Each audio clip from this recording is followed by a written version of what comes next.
Hello guys, എല്ലാവർക്കും നമസ്കാരം. ഞാൻ വിവേക് ബാലകൃഷ്ണൻ. ഇന്നലെ ഒരു സിനിമ പോസ്റ്റർ കണ്ടതിൽ വളരെയധികം സന്തോഷം തോന്നി. ജയറാമും ജയറാമിന്റെ മകൻ കാളിദാസും ഒന്നിച്ച് അഭിനയിക്കുന്നു. സിനിമയുടെ പേര് ആശകൾ 1000 എന്നാണ്. സിനിമ സംവിധാനം ചെയ്യുന്നത് പ്രജിത്താണ്.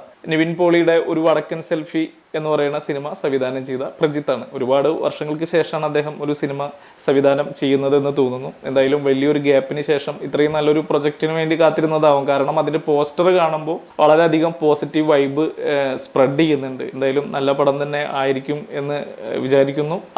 അതിന്റെ തിരക്കഥ എഴുതിയിരിക്കുന്നത് അരവിന്ദ് രാജേന്ദ്രനും ജൂഡ് ആന്റണിയും ആണ്. 2018 സംവിധാനം ചെയ്ത ജൂഡ് ആന്റണി അദ്ദേഹം തന്നെയാണ് അതിന്റെ ക്രിയേറ്റീവ് ഡയറക്ടറും. ഗോകുലം ഗോപാലനാണ് സിനിമ നിർമ്മിക്കുന്നത്. ജയറാമിന്റെ മകനും ആദ്യമായിട്ട് അഭിനയിക്കുന്നത് സത്യൻ അന്തിക്കാടിന്റെ കൊച്ചു കൊച്ചു സന്തോഷങ്ങൾ എന്ന് പറയുന്ന സിനിമയിലാണ്. അതിനുശേഷം സിബി മലയിലിന്റെ എന്റെ വീട് അപ്പൂന്റെ നീണ്ട ഒരു ഇടവേള 22 വർഷങ്ങൾക്ക് ശേഷം ജയറാമിന്റെ മകനും ഒന്നിച്ച് അഭിനയിക്കുന്നു ഒരു മലയാളം സിനിമയിൽ. എന്തായാലും ജയറാമേട്ടന്റെ ഒരുപാട് നല്ല സിനിമകളുണ്ട് മലയാളത്തിൽ. ഗൃഹാതുരത്വമുണർത്തുന്ന ഒത്തിരി സിനിമകൾ.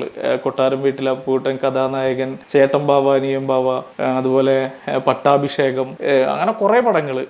ഒരുപാട് ഫാമിലിക്ക് ഇഷ്ടപ്പെടുന്ന അല്ലെങ്കിൽ ഫാമിലി ആയിട്ട് നമുക്ക് ധൈര്യപൂർവ്വം തിയേറ്ററിൽ പോയി കാണാൻ പറ്റുന്ന ഒത്തിരി നല്ല സിനിമകൾ. എന്തായാലും അത്തരത്തിലുള്ള ഒരു സിനിമയാവട്ടെ ഇത്. ജയറാമേട്ടൻ്റെ ഒരു നല്ല സിനിമ വന്നു കഴിഞ്ഞാൽ തീർച്ചയായിട്ടും എല്ലാ ഫാമിലിയും ആ സിനിമ പോയി കാണും എന്നുള്ളത് ഉറപ്പാണ്. അതുപോലെ ഒരു വർഷം കഴിഞ്ഞ വർഷത്തിലെ ജനുവരിയിലാണ് അദ്ദേഹത്തിന്റെ ഒരു സിനിമ ഇറങ്ങിയത്, ഓസിലർ എന്ന് പറയുന്നത്. അതിൽ മമ്മൂക്കയും അഭിനയിച്ചിട്ടുണ്ടായിരുന്നു. ഏതായാലും 2025 വളരെ എക്സൈറ്റഡ് ആയിട്ടിരിക്കുന്ന ഒരു സിനിമയാണ് ആശകൾ 1000. അതിന് എല്ലാവിധ ആശംസകളും നേരുന്നു. നന്ദി, നമസ്കാരം.